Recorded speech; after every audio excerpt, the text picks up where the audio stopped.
Alam mo, araw-araw parang hinahanap natin ng kahulugan yung mga nangyayari sa paligid natin, di ba? Pero, paano kung ang sagot nasa isang pangitain pala? Ngayon, pag-uusapan natin ang isang serya ng mga mensahe na di umano'y galing mismo sa Diyos, na ipinarating daw sa isang taong nangangalang Narciso o Lalo. Tara, silipin natin kung ano ba ang sinasabi nitong tinatawag na salamin ng politiko tungkol sa Pilipinas. So, paano ba nagsimula ang lahat niyang to? Nagsimula raw sa isang imbitasyon. Silipin mo kasi para makita mo kung anong meron. Simpleng utos lang pero ang bigat. Kasi sinasabing galing mismo kay Heso Kristo. Parang isang paanyaya na buksan natin yung mga mata natin sa isang katotohanan na baka ayaw nating makita. Ano kaya yung nasa loob? At agad-agad, dinala tayo ng pangipin sa isang eksenang parang pamilyar na sa ating lahat. Yung dalawang mukha ng Pilipinas. Sa isang banda, andyan yung hirap, yung pagkakuyod sa araw-araw. Tapos sa kabila, andun yung sobrang luho at kapangyarihan. Ito pala yung pundasyon ng buong mensahe. Isang lipunang hati na hati. 7 piso. Ano ba naman ang 7 piso ngayon, di ba? Barya lang para sa marami. Pero sa kwentong ito, yung 7 piso, yan na ang kabuuan ng maghapong pagod ng isang parking boy. Grabe. Isang napakaliit na halaga na sumasalamin sa napakalaking sakripisyo ng milyon-milyong Pilipino para lang mabuhay. Sobrang linaw ng gustong iparating ng pagkukumparang ito.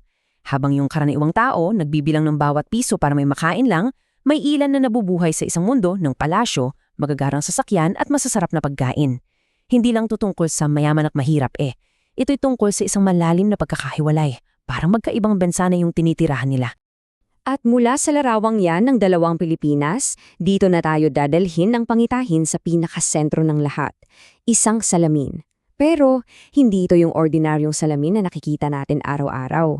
Sinasabing ang ipinapakita nito, hindi yung refleksyon, kundi yung mga lihim na itinatago sa likod ng mga maskara ng kapangyarihan. At ito nga, yung nakita sa salamin, isang bonggang-bonggang pagtitipon ng mga makapangyarihang tao. Mukhang masayang party, di ba? Pero may isang detalye na nakakakilabot. Lahat sila may itim na tuldok sa dibdib. At hindi to basta-basta palamuti. Ano kaya ang ibig sabihin ng markang to? Eto na, napakalinaw at napakabigat ng paliwanag sa mga itim na tuldok na yan. Ang sabi, yan daw ay kumakatawan sa malademonyong kalooban, yung marka ng korupsyon, ng pandarambong at ng pagnanais na makalamang sa kapwa. Ayon sa pangitain, yan daw yung tunay na laman ng mga puso nila, na doon lang sa mahiwagang salamin nakikita. Pero, sa gitna ng lahat ng kadilimang yan na ipinapakita ng salamin, may isang tao raw na hindi basta nanahimik na lang.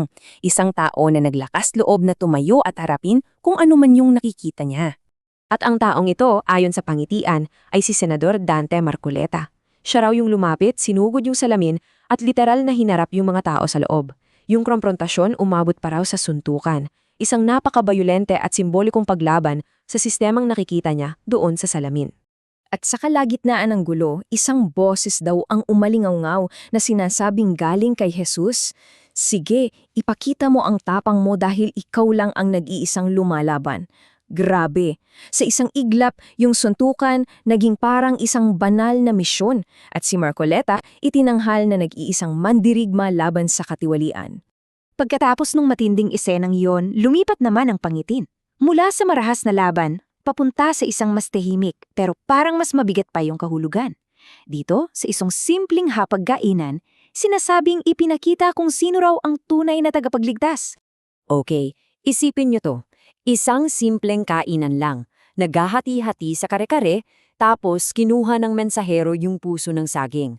At sa eksaktong sandaling yon, isang pangalan daw ang isinigaw ni Hesukristo, Duterte. Ang tanong, bakit? Anong koneksyon ng kare-kare nung puso ng saging sa pangalan na yon? At dito na nga nagiging malinaw yung simbolismo. Yung literal na puso ng saging naging representasyon pala ng pagkakaroon ng puso para sa bayan. At ayon sa mensahe, isa lang daw ang mayroong tunay na pusong may malasakit sa mga tao at yon ay si Duterte. So, pagkatapos maihayag yung mga pangitain tungkol sa mga politiko at sa sinasabing tagapagligtas, ang focus ngayon, lumipat naman doon sa mismong tagapagsalita. Sino ba siya sa buong kwentong ito? Ano ba talaga yung papel niya? Dalawang huling talinghaga raw ang magpapaliwanag nito.